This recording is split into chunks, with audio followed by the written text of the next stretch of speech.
First alert to a violent night in Omaha. Two separate deadly shootings, both in the overnight hours.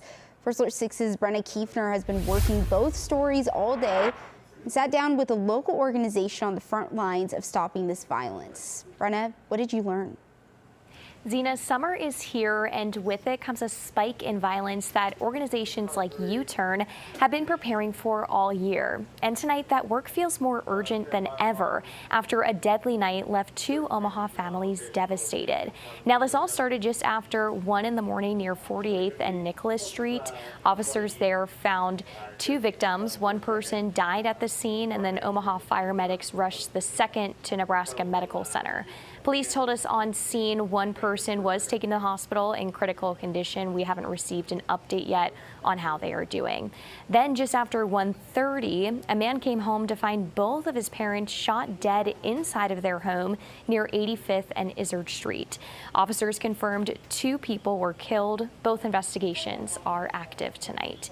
Now, U-Turn uses the cure violence model, treating gun violence the same way doctors treat a contagious disease. Violence spreads from one person to another person, and like any outbreak, it can be interrupted. The organization works one-on-one with the highest risk young people in Northeast Omaha, ages 12 to 25. And with school out, they say the next few months are among the most dangerous of the year.